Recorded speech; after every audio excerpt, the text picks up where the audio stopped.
Today we will be dealing with the next concept, that is the state executive and the legislature. As we have seen that the Indian Constitution establishes a federal polity where you have the powers divided between states and the center. Just like Union executive is divided, you also have the state legislature which is being divided into two. So, in the central level, you have Union executive, Union legislature, and at the state level, you have state executive and state legislature. So, now we will see how the powers are divided with reference to the state executive and the state legislature. Now, in this part, we will see the contents, that is the composition of the state executive as well as the contents and the composition of the state legislature. So, state executive. Executive is vested with the task of implementing the policies and laws made by the state government. You need an executive authority whose job is to enforce the laws as made by the legislature from time to time, and to ensure that the state policy is continued irrespective of who is sitting in the chair of the chief minister. So, here the job of the state legislature is implementation of laws and state policy. Laws which are made by another wing of the government, that is the legislature, is being implemented by the executive. The executive is entrusted with the task of implementation, active implementation. So, for the purpose of implementation, you have civil servants, the bureaucrats, whose job is to implement the law. And the key components in the state executive are, first and foremost is the governor, then you have chief minister, and then you have the council of ministers. It sounds similar to the composition of the union executive. However, there are certain fundamental differences in the organization of state executive as well as the union executive. So, the state executive consists of three important persons, that is the governor, chief minister, and the council of ministers. Now, we will analyze each and every one part of this particular state executive. Governor. Governor is the constitutional head of the state. So, Union executive is headed by the President of India, and all the executive action of the union government is taken in the name of the President of India. Whereas, when it comes to the state government, the governor is the constitutional head of the state, and all the executive power of the state government vests in the office of the governor. So, governor is appointed by the President of India. So, there are no proper qualifications, just as if in the case of President of India, you don't have such kind of qualifications when it comes to the governor. But nevertheless, to appoint a person as the governor, the government, the President of India looks into the various aspects, the contribution of the person, the services rendered by that person to the public life. So, all these things go into that particular category. However, the strict qualifications needed for governor are not laid down under the Indian Constitution. Then, the governor is appointed for a period of 5 years during the pleasure of the president. 5 years term, that is during the pleasure of the president. It may so happen that the president, if he does not have any confidence in the governor, then he will be recalled. He will be recalled. He cannot be dismissed, he will be recalled by the center.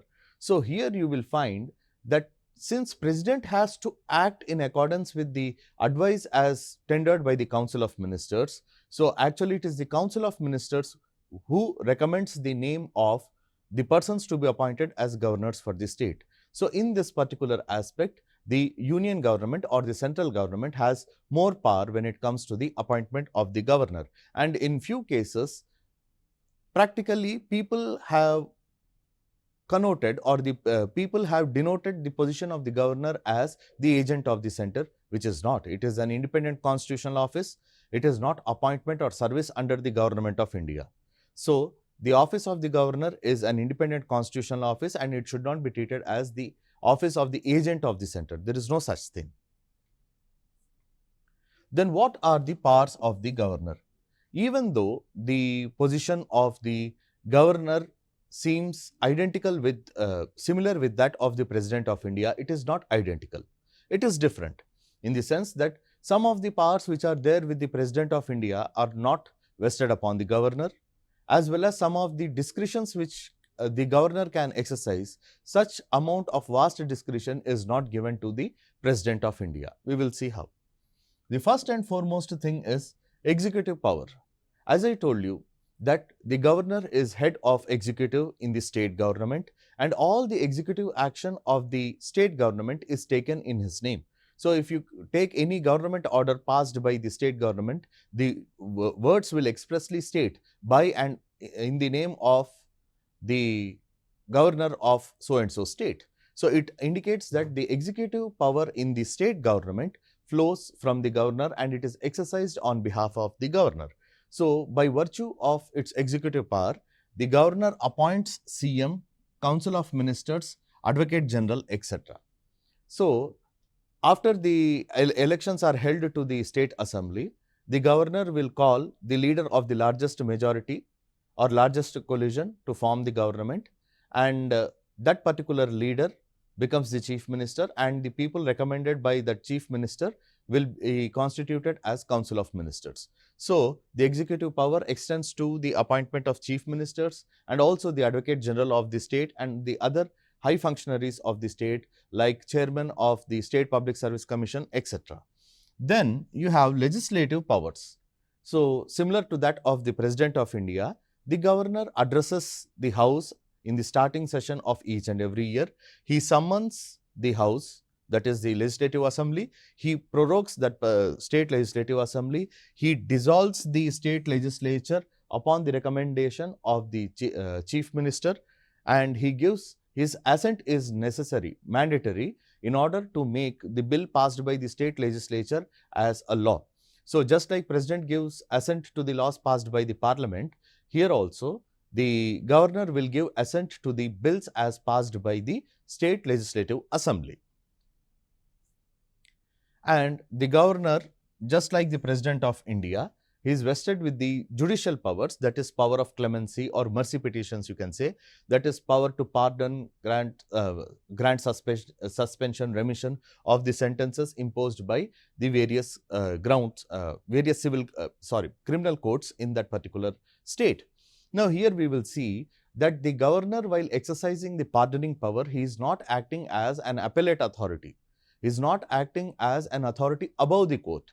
That is, here he is acting as an essential attribute of the state's mercy or sovereignty. Nevertheless, we are dealing with the citizens, we should remember. So, that is the situation.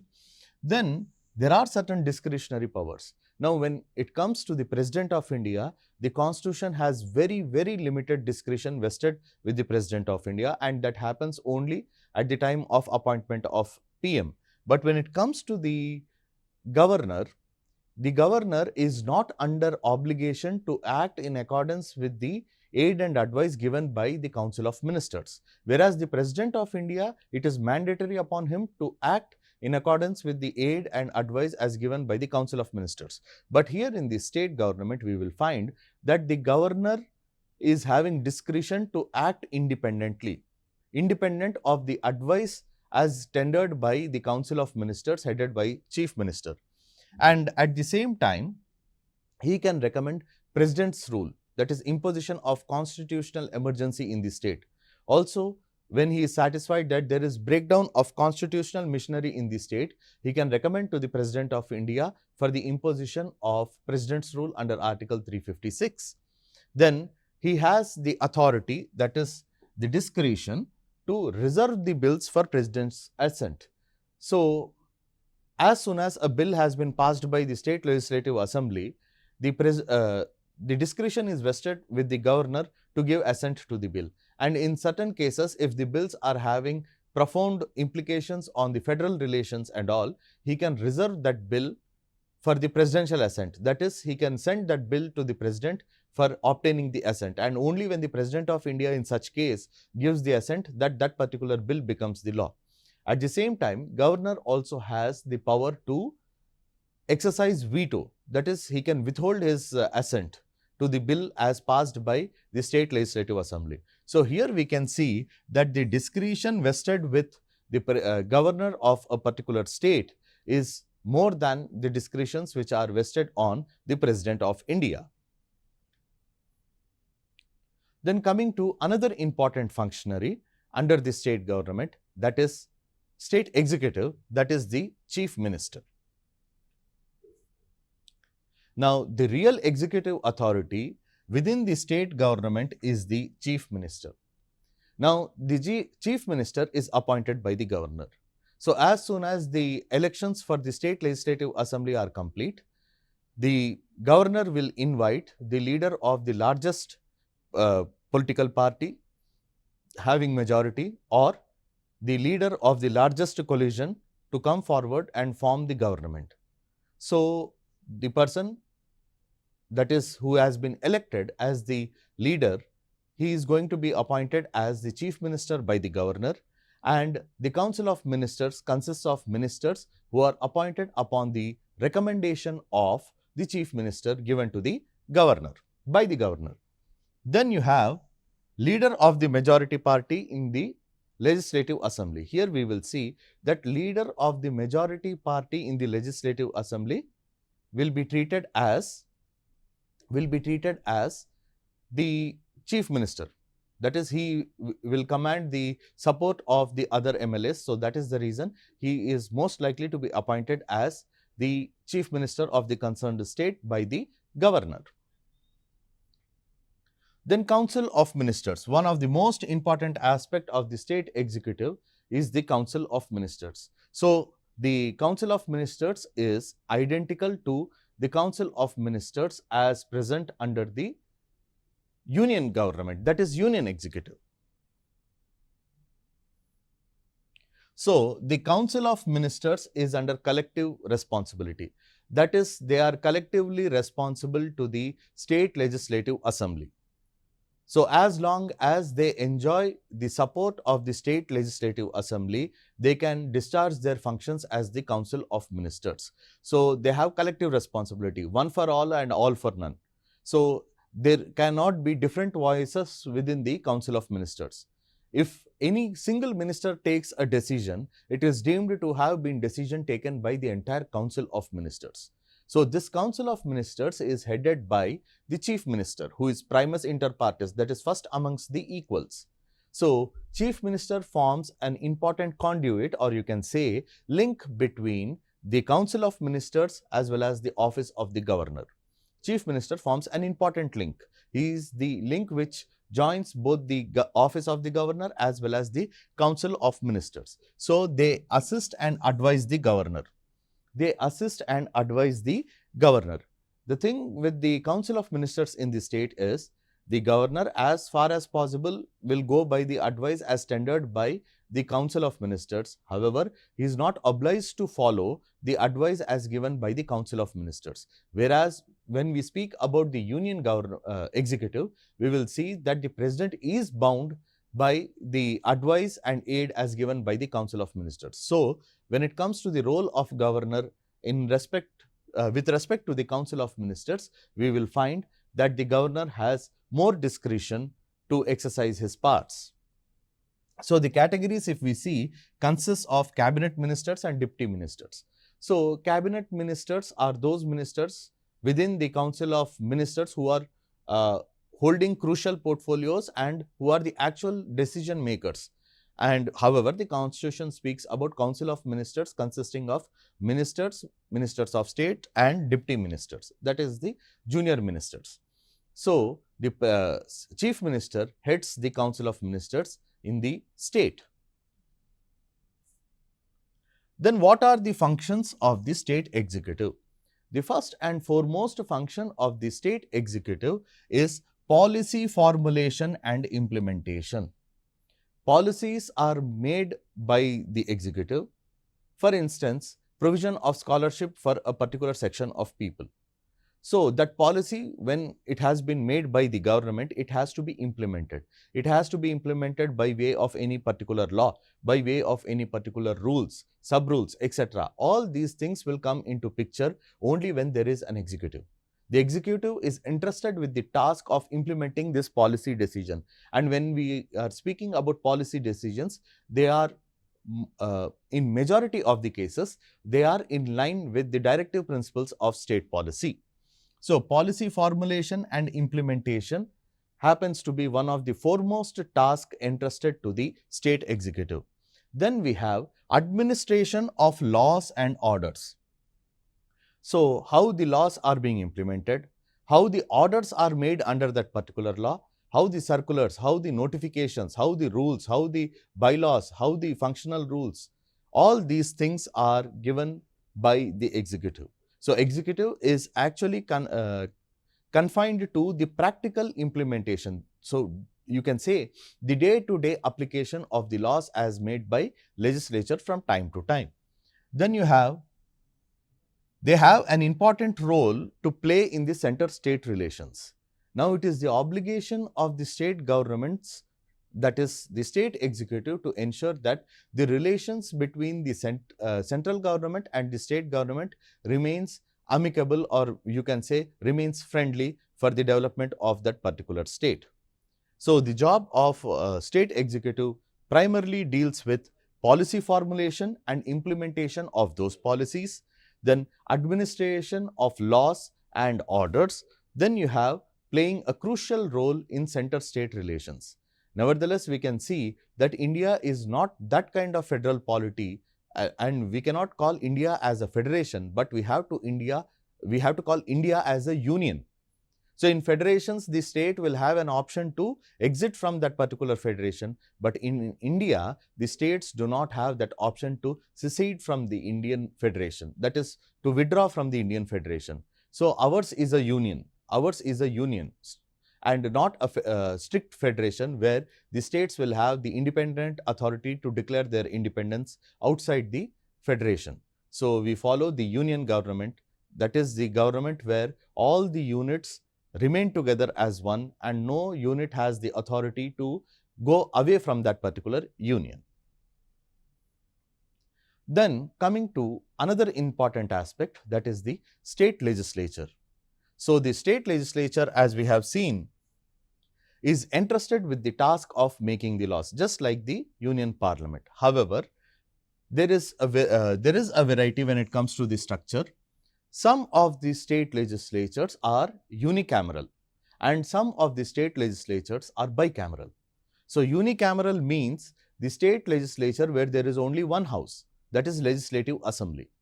Bicameral legislatures mean where you have two houses, bicameral, that is two houses, also known as Legislative Assembly and Legislative Council. So, Vidhan Sabha is the Legislative Assembly and Vidhan Parishad is the Legislative Council. So, not all the states in India have bicameral state legislatures. So, majority of the states in India have unicameral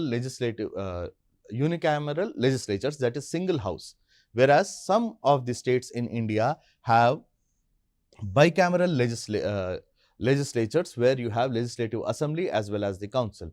It is not mandatory when it comes to the state executive that they should legislature that they should have two houses. So, majority of the states have single house, some of the states have bicameral. So, it does not make any difference if the law has been passed by bicameral legislature or unicameral legislature. So, Legislative Assembly, that is Vidhan Sabha, consists of the members of legislative assemblies who are directly elected by the people, directly elected by the citizens of India who had completed 18 years of age through a system called as first past the post system. That is, the candidate who secures the maximum number of votes is declared as the winner. So, very simple system. So, you have the entire state divided into constituencies, and from that particular constituencies, any candidate who is getting highest number of votes will be declared as the winner. So, we follow the secret ballot system, that is through EVM. So, here you will find that the MLAs are directly elected. When it comes to the Legislative Council, that is Vidhan Parishad, that is only very few states have this particular Vidhan Parishad. The members of Vidhan Parishad are indirectly elected. They are indirectly elected. Directly people cannot vote for this thing in MLC elections. Only a particular portion of the MLCs can be directly elected by the people, and that too only qualified set of people like graduates and all can vote. And few states in India who enjoy bicameral legislature are Andhra Pradesh, Bihar, Karnataka, Maharashtra, Telangana and Uttar Pradesh. So these states have bicameral legislature, that is they have Legislative Assembly as well as the Legislative Council. So at the time of independence, at the time of making of the constitution, there was much debate as to whether to follow this particular model or not. So the constitutional makers said that only those states who can afford to have a second house can have the second house, or else it is not required, it is not mandatory upon the state governments to have two houses, that is Legislative Assembly and Legislative Council. Even if they have only the Legislative Assembly, it is well and good. Then the members of the Legislative Assembly are elected by the people. Now, what is the strength of the Legislative Assembly is nowhere given. It is nowhere mentioned under the Constitution of India. So, depending upon the size of the state, you have states like Sikkim and all where there are hardly 30 seats, and you have the states like Uttar Pradesh where you have more than 400 MLA seats in the Legislative Assembly. So, it depends on case-to-case basis and the population which that particular state has. It varies as per the population. In accordance with the Census of India's reports, that is every 10 years reports, it will be seen and it will be fixed. However, it is not done so very regularly in order to avoid frequent increase in the number of seats. So, that job is vested with something, an authority called as Delimitation Commission. So, Article 170 speaks that the strength of the Legislative Assembly of the state varies as per its population. Then you have the term. Once a person has been elected as member of Legislative Assembly, he enjoys the term for 5 years. However, if the house has been dissolved earlier, then the term of 5 years will be obviously reduced. Then coming to the Legislative Council, that is Vidhan Parishad, I told you that not all the states in India have it, but wherever they have, it is called as Legislative Council or Vidhan Parishad. So here the 1/3 people are elected by the MLAs. 1/3 of the strength of the Legislative Council will be elected by the MLAs. 1/3 by the local bodies. 1/3 by the local bodies like municipalities and Panchayati Raj institutions. Then 1/6 are nominated by the governor. 1/6 are nominated by the governor. In some of the areas, you have the persons being elected from graduates constituencies, etc. Then it is a permanent body. 1/3 members retire for every 2 years, and the term of member of Legislative Council is 6 years. So here we will see it has legislative powers, obviously, to make laws on the subjects which are mentioned in the state list and concurrent list. It has financial powers, that is to enact the state budget, impose taxes and grants in aid, to award grants in aid from the consolidated fund of that concerned state. Then it has exclusive control over the executive. It has exclusive control over the executive. That is, the Council of Ministers is responsible to the Legislative Assembly, and the moment the Council of Ministers loses the confidence in a no confidence motion, it becomes compulsory for the Council of Ministers to resign. And once the no confidence motion has been passed against the Council of Ministers, there is no other option for them but to resign.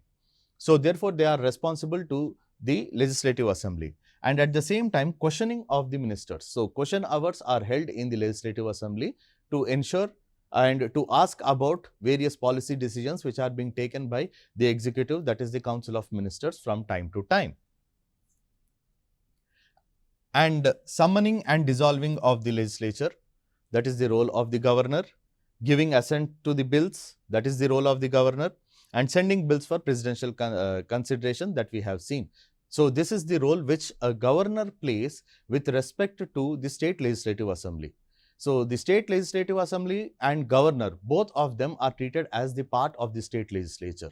Just like president is the part of the union parliament along with Lok Sabha and Rajya Sabha, here we have governor also being a part of the state legislature for the purpose of making of laws. Now, we have seen that the role played by the state legislature is important in the democracy. They have to make laws which are going to have wider implications on the people. So, they have to be responsible and act responsibly in accordance with the constitutional ideals. Only when such kind of ideals are preserved, then we can say that the state legislature is performing its task well. Thank you.